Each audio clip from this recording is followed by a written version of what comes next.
여러분 안녕하십니까? 고난주간 어떻게 잘 지내시고 계십니까? 이 고난주간에 특별한 우리 주님의 은혜와 또 손길이 여러분과 여러분 가정에 함께 하시기를 바랍니다. 오늘도 계속해서요, 요한복음 19장 말씀을 이어서 계속해서 하겠습니다. 오늘은 19장 7절부터 16절까지의 말씀입니다. 유대인들이 대답하되 우리에게 법이 있으니 그 법대로 하면 그가 당연히 죽을 것은 그가 자기를 하나님의 아들이라 함이니이다. 빌라도가 이 말을 듣고 더욱 두려워하여 다시 관정에 들어가서 예수께 말하되 너는 어디로부터냐 하되 예수께서 대답하여 주지 아니하시는지라. 빌라도가 이르되 내게 말하지 아니하느냐? 내가 너를 놓을 고난도 있고 십자가에 못 박을 고난도 있는 줄 알지 못하느냐?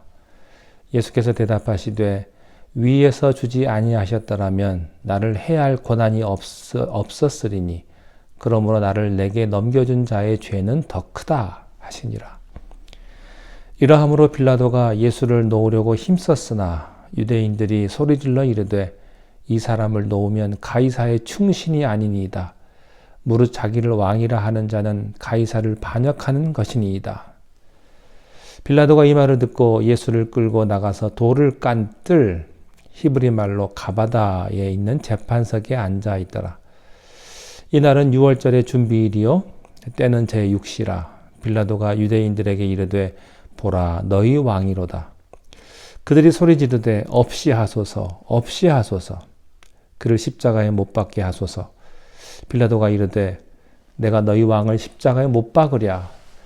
대제사장들이 대답하되 가이사 외에는 우리에게 왕이 없나이다 하니 이에 예수를 십자가에 못 박도록 그들에게 넘겨주니라. 아멘. 빌라도는 3번이나 예수님에게 죄가 없다고 무죄 선언을 했습니다. 그러나 성난 군중들에 의해서 그는 예수님을 내어줄 수밖에 없었습니다. 예수님이 아무 죄가 없었음에도 불구하고 유대인들은 인간의 죄의 본성 때문에 또 잘못된 종교심 때문에 그리고 동물적인 그런 본능 때문에 예수님을 십자가에 못 박으라고 성난 군중들이 되어서 마치 짐승들처럼 어린 양을 잡아먹는 그러한 모습들을 우리가 보았습니다. 7절에 보니까 유대인들이 이렇게 이야기합니다. 우리에게 법이 있으니 그 법대로 하면 그가 당연히 죽을 것은 그가 자기를 하나님의 아들이라 함이니이다. 종교적인 잘못된 세뇌를 받은 사람들, 또 충동적인 대중 심리를 가진 사람들, 인간의 죄성을 가지고 있는 사람들은 이미 논리적인 사고를 다 잃어버렸습니다. 그리고 예수님을 죽이라고 항변합니다. 그리고 그들은 말합니다. 우리 종교법에 의하면 사형에 해당한다. 왜냐하면 자기가 하나님의 아들이라고 말했기 때문이다. 이 말이 빌라도를 또 괴롭힌 거예요. 왜냐하면 어젯밤에 자기 아내가 꿈을 꿨거든요. 그 사람을 함부로 다루지 말라는 정가를 들은 데다가 자기가 재판을 해보니까 이 예수라는 사람이 자기가 재판했던 사람과는 전혀 다른 사람이었고 거기다가 지금 이 사람이 하나님의 아들이라고 주장했다는 이 말에 빌라도는 엄청난 부담감을 갖게 된 것입니다. 자, 8절과 9절을 읽겠습니다. 빌라도가 이 말을 듣고 더욱 두려워하여 다시 관정에 들어가서 예수께 말하되 너는 어디로부터냐 하되 예수께서 대답해 주지 않으셨습니다. 여기서 보면 빌라도의 내면에 굉장한 갈등이 있었음을 알 수가 있습니다. 하나님의 아들이라고, 그러니까 너는 도대체 어디서 온 사람이냐라고 질문을 한 거예요. 그 질문 자체가 이미 빌라도의 마음속에 내면에 갈등이 있었다고 하는 것이죠. 예수님이 침묵하셨습니다. 예수님은 어떤 때는 말씀하시고 어떤 때는 침묵을 하십니다. 빌라도가 계속해서 예수님을 신문합니다. 빌라도가 이르되 내게 말하지 아니하느냐? 내가 너를 놓을 고난도 있고 십자가에 못 박을 고난도 있는 줄 알지 못하느냐? 이렇게 말을 했습니다. 예수께서 위에서 주지 아니하셨더라면 나를 해할 고난이 없었으리니 그러므로 나를 내게 넘겨준 자의 죄는 더 크다. 이렇게 말씀하십니다. 빌라도가 화가 났어요. 무시를 당했기 때문에. 그래서 예수님에게 자기의 권력에 대해서 이야기를 합니다. 내가 너를 놓아줄 수도 있고 내가 너를 십자가에 못 박을 수도 있는 그런 권한이 있는 걸 모르느냐? 이렇게 겁을 준 겁니다. 그러나 예수님은 초연하십니다. 왜냐하면 예수님의 나라는 이 세상에 속한 나라가 아니고 이 세상의 권력에 의해서 움직이지 않기 때문에 이 세상은요, 총칼에 의해서 움직이지만 하나님의 나라는 그런 원리가 통하지 않기 때문에 예수님이 이렇게 말씀하세요. 내가 나를 살릴 권한이 있다고 말을 하는데 하나님이 허락하지 않았다면 사실은 아무 권한도 없는 거다. 하나님이 허락하신 거다. 이렇게 이야기합니다. 빌라도는 세상 권세에 대해서 말했고 예수님은 하나님 나라의 권세에 대해서 말씀합니다. 이게 서로 다른 관점입니다. 여러분, 우리가 세상에 사는 건 똑같아요. 하나님 믿는 사람의 관점하고요. 하나님 믿지 않는 사람은 관점이 다른 거예요. 모든 그리스도인들의 고민이 뭔지 아십니까? 세상 사람들이 사는 관점으로 살려니까 고민이 많은 겁니다. 우리는요, 예수 믿고 복 받는다는 것을 우리가 어떻게 믿어요? 무슨 복 받기를 원합니까? 5복, 5가지의 복. 예. 잘 살고 건강하고 출세하고 자식 잘 되고 오래 살면 그게 복이라고 믿는 그런 세상 복을 우리들이 자꾸 찾고 있는 것입니다. 세상 사람들의 사는 관점으로 살려고 하니까 그런 개념들을 우리가 버리지를 못하는 것이죠. 예수님 보고 그런 복 달라는 거예요. 그래서 갈등하는 것이죠. 여러분, 성경에서 말하는 복은 뭐냐면요. 마음이 가난한 자는 복이 있습니다. 애통하는 자는 복이 있고요. 온유한 자는 복이 있어요. 의에 줄이고 목마른 자는 복이 있습니다. 그 죄의 가리움을 받는 자는 복이 있다. 악인의 꾀에 빠지지 않고 죄인의 길에 서지 않으며 오만한 자의 자리에 앉지 않는 자는 복이 있다. 이런 복이거든요. 여러분, 그리스도인과 비그리스도인이 생각하는 축복의 관점이 다르고 권력의 관점이 다릅니다. 이에 대해서 우리가 혼돈하게 되면 끊임없이 고민하고 괴로워하고 갈등해요. 우리는 이 세상에 살지만 우리는 이 세상에 속한 사람들이 아니요. 우리는 하나님 나라의 백성임을 믿으시기 바랍니다. 우리는 그 질서 속에 사는 사람들이고 그 나라에서 복을 누리는 사람들입니다. 여러분, 복 받으셨습니까? 아멘. 예수 믿는 게 복이에요. 구원 받는 게 복입니다. 세상 사람들은 그렇게 생각 안 하죠. 예수 믿는 게 뭐가 복이냐? 돈 많이 벌고 출세해야 복이지. 그게 세상 사람들의 관점입니다. 자, 12절에 이러함으로 빌라도가 예수를 놓으려고 힘썼으나 유대인들이 소리질러 이르되 이 사람을 놓으면 가이사의 충신이 아니니까 무릇 자기를 왕이라 하는 자는 가이사를 반역하는 것이니이다. 빌라도는 예수님을 놓아주려고 무척 애를 썼습니다. 3번 무죄 선언을 했고요. 어떻게 해서든 예수님을 비참하고 몰골이 그냥 불쌍하게 만들어가지고 놔주려고 했던 사람이 사실은 빌라도입니다. 그러나 군중들은요, 정치적인 이슈로 빌라도를 몰아붙입니다. 군중들, 사람들, 대중이라고 하는 것은 필요에 따라서 얼마나 비겁할 수 있나를 우리가 알 수가 있어요. 자기가 주장한 것과 정반대의 주장을 해서라도 이익을 얻고자 하는 겁니다. 권력이라는 게 그거예요.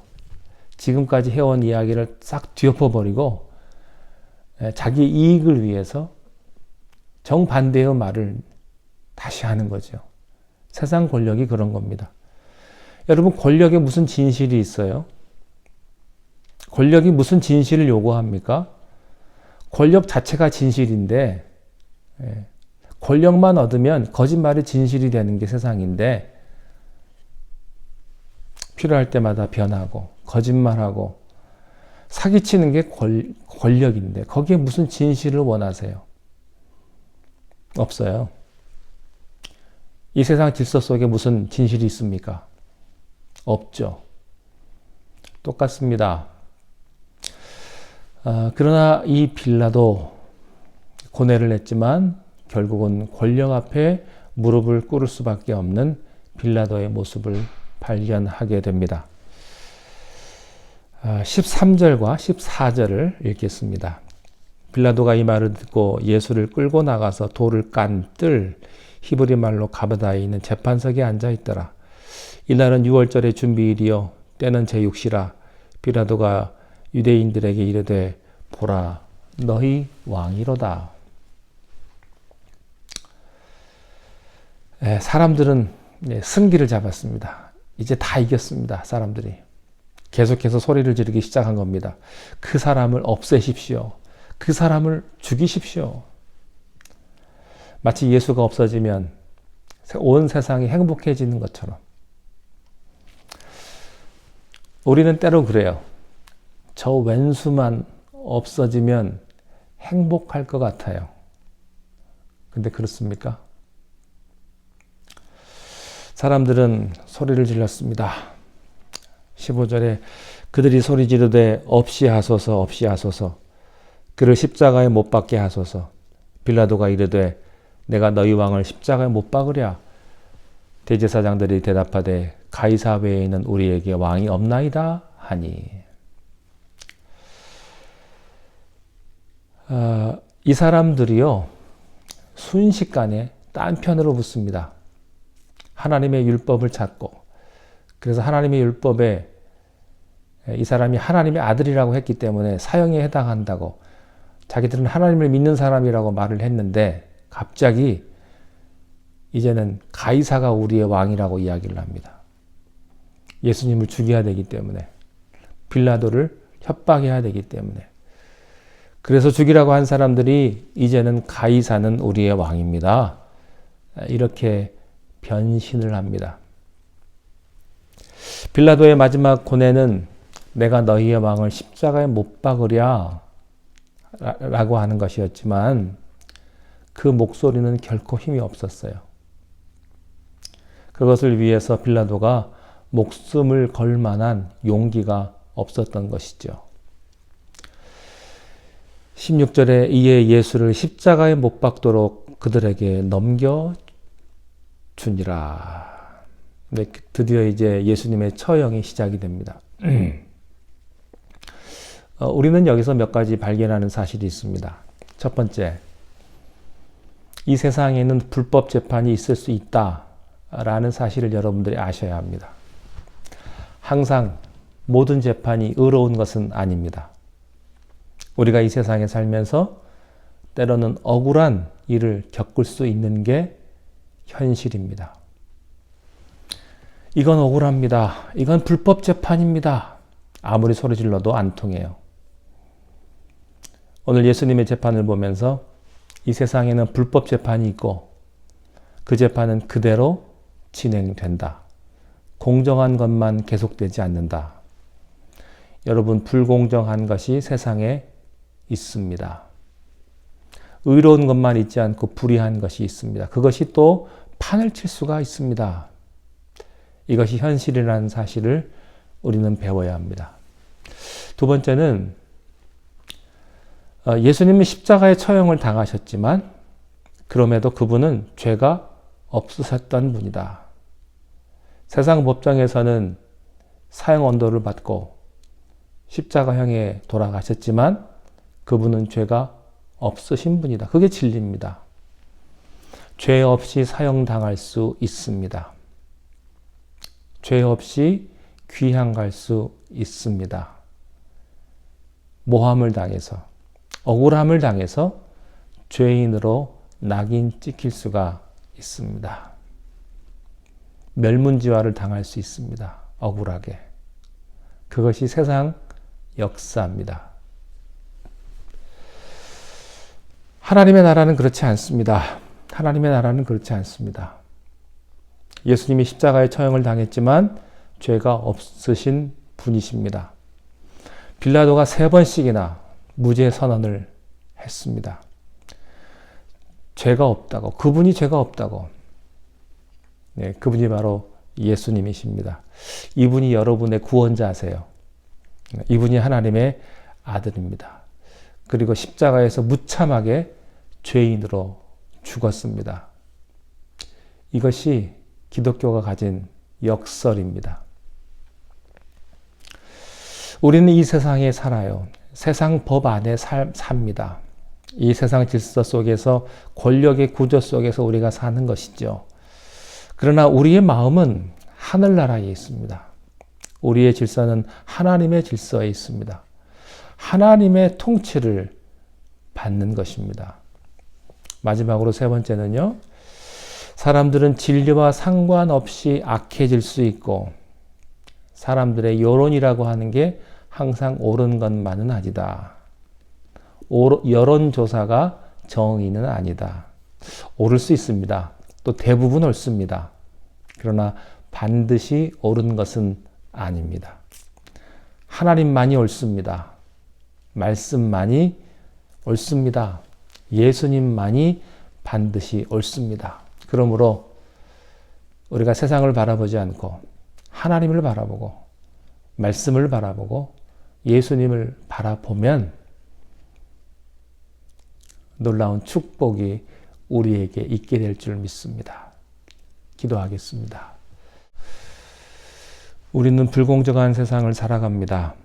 그럼에도 불구하고 우리는 하나님을 믿고 하나님의 통치를 받기 때문에 하나님의 자녀로 그리스도인으로 세상을 살아갑니다. 우리의 모든 삶을 축복하여 주시고 우리에게 구원을 베풀어 주셨고 우리에게 예수 그리스도를 허락하셨사오니 이 축복만으로 만족하게 하시고 우리를 구원하신 것만으로 만족하게 하셔서 주님 앞에 감사한 삶을 살아가는 우리 모두가 되게 하여 주시옵소서.